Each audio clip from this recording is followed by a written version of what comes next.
Hello friends, welcome to my YouTube channel art inspiration. Friends, आज हम करने जा रहे हैं कुछ इम्पोर्टेंट क्वेश्चन। तो चलिए स्टार्ट करते हैं।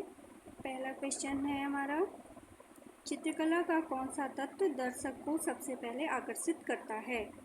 ऑप्शन दिए गए हैं सामंजस्य, रंग, रूप और तान। तो फ्रेंड्स, इसमें आंसर होगा हमारा रंग। रंग जो है कला का ऐसा तत्व है जो दर्शक को सबसे पहले आकर्षित करता है, इसलिए इसका आंसर हो जाएगा हमारा रंग। अब क्वेश्चन नंबर सेकंड है,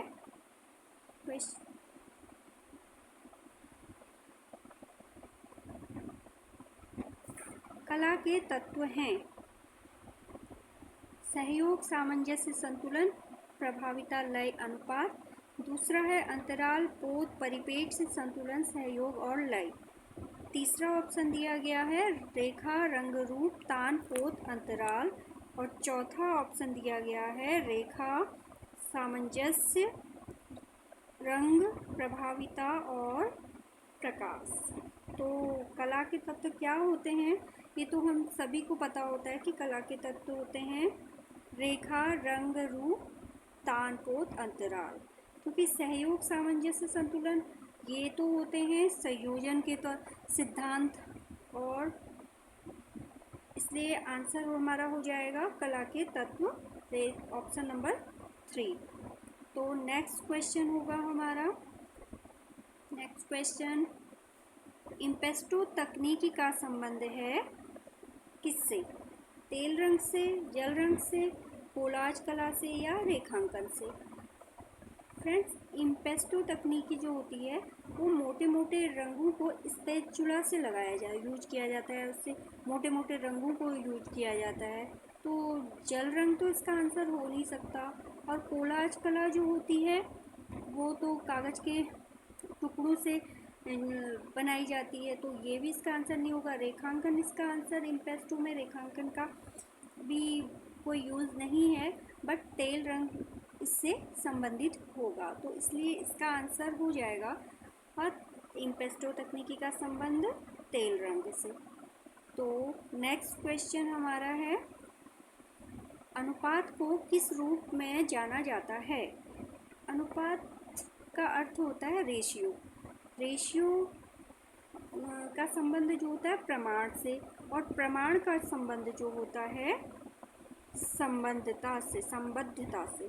तो इसका आंसर हो जाएगा हमारा संबद्धता, क्योंकि प्रकाश का सिद्धांत और रेखा का सिद्धांत, रेखांकन का सिद्धांत, इनसे अनुपात का कोई लेना देना नहीं होता है। तो आंसर हमारा सीधे से रहेगा संबद्धता का सिद्धांत।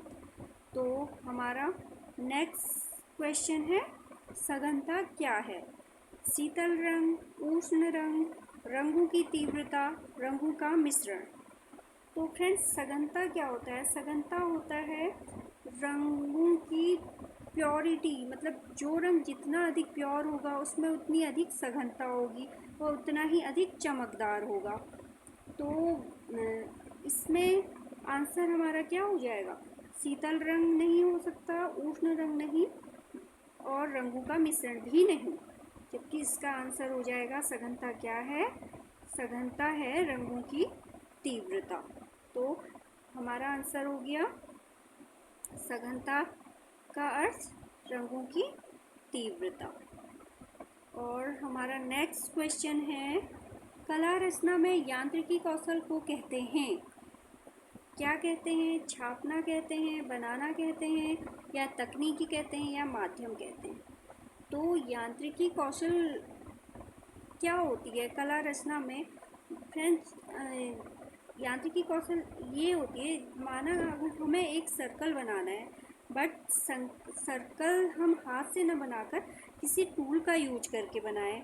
तो जैसे कि सर्कल बनाने के लिए हम कंपास का यूज करते हैं, तो वो हमारा एक यांत्रिकी, तो उस कंपास से हम जो कला रचना कर रहे हैं उसको हम कहेंगे यांत्रिकी कौशल, जो कि एक टेक्निक है। तो इसका आंसर हो जाएगा टेक्निक, यानी तकनीक।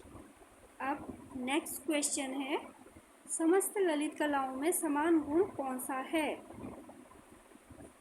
रेखा, पोत, लय या अंतराल। देखिए फ्रेंड्स, ललित कलाएं जो होती हैं हमारी, ललित कलाएं कितनी होती हैं? ललित कलाएं 5 प्रकार की होती हैं, जैसे स्थापत्य है, चित्रकला है, मूर्ति कला है, संगीत कला है, काव्य कला है। ये सब हमारी ललित कलाएं हैं। तो इसमें से ऐसा कौन सा गुण है जो कि सभी कलाओं में पाया जाएगा? तो रेखा, पोत और अंतराल, ये 3 तो सभी कलाओं में नहीं पाए जाएंगे, बट लय जो है सभी कलाओं में समान रूप से पाया जाता है, इसलिए इसका आंसर हो जाएगा लय। ललित कलाओं में समान गुण कौन सा होता है? लय। फ्रेंड्स, अब नेक्स्ट क्वेश्चन है, सम विभक्ति और असम विभक्ति किससे संबंधित है? ऑप्शन दिए गए हैं, रेखा से, तान से, अंतराल से या इनमें से कोई नहीं। अब फ्रेंड्स, सम विभक्ति और असम विभक्ति क्या होता है? सम विभक्ति होता है जब हम किसी अंतराल में अंतराल को समान रूप से विभाजित कर दें, तो वो होता है हमारा सम विभक्ति। और असम विभक्ति क्या हो जाता है? जब हम उसे असमान रूप से बांट दें या विभक्त कर दें, तो ये होता है हमारा असम विभक्ति। असम विभक्ति बोलें या विषम विभक्ति बोलें, बात एक ही है। तो ये किससे संबंधित हो गया? रेखा से। रेखा से तो इसका कोई मतलब नहीं है, तान से भी इसका कोई मतलब नहीं है, और इनमें से कोई, अब ये दोनों ऑप्शन में नहीं है, तो इसका मतलब इन तीनों में चौथा ऑप्शन भी हमें देखना पड़ेगा, जो कि है अंतराल से। अब अंतराल से इसका आंसर सही हो जाएगा, इसके लिए इससे अब चौथा वाला ऑप्शन जो है वो भी हमारा गलत हो जाएगा, तो इसलिए इसका आंसर हो गया अंतराल से। अब नेक्स्ट क्वेश्चन है, चित्र में रंग का मूल कार्य क्या है? पोत तैयार करना, भाव उत्पन्न करना, अंतराल सृजित करना या संतुलन बनाना। फ्रेंड्स देखिए, चित्र में रंगों का मूल कार्य या रंगों का मेन जो यूज होता है वो क्या होता है? रंग का मेन कार्य जो होता है फ्रेंड्स, वो होता है भाव उत्पन्न करना, क्योंकि रंगों से ही तो भाव उत्पन्न होते हैं। किसी को अगर गुस्सा आ रहा है तो हम क्रोध के लिए गर्म रंगों का यूज करेंगे, लाल रंग का यूज करेंगे।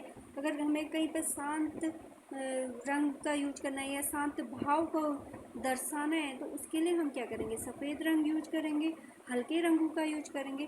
तो इसलिए रंगों का मूल कार्य क्या हो जाएगा? भाव उत्पन्न करना। जैसा हम चित्र को दर्शाना चाह रहे हैं, उस प्रकार के भाव हम रंगों से ही दर्शा सकते हैं। तो इसका आंसर हो जाएगा भाव उत्पन्न करना। अब नेक्स्ट क्वेश्चन है, किसी रंगत में काला रंग मिलाने से, रंगत में काला रंग मिलाने से क्या होता है? उसका मान बढ़ जाता है या उसका मान घट जाता है? उसकी सघनता बढ़ जाती है या उसका तान घट जाता है? तो फ्रेंड्स, अगर किसी भी रंग में हम सफ़ेद रंग मिलाते हैं, मैंने बोला सफ़ेद रंग मिलाने से क्या होता है? उसका मान बढ़ता है और उसका तान घट जाता है। बट अगर वहीं पर हम उसका उल्टा काला रंग मिलाते हैं तो उसका मान बढ़ता नहीं है, बल्कि उसका मान घट जाता है। तो इसलिए आंसर हो जाएगा उसका मान घट जाना। किसी रंगत में काला रंग मिलाने से उसका मान घट जाता है। नेक्स्ट क्वेश्चन है, ओके, आज के लिए इतने ही क्वेश्चन फ्रेंड्स। प्लीज़ बताइएगा क्वेश्चन कैसे लगे। Thank you.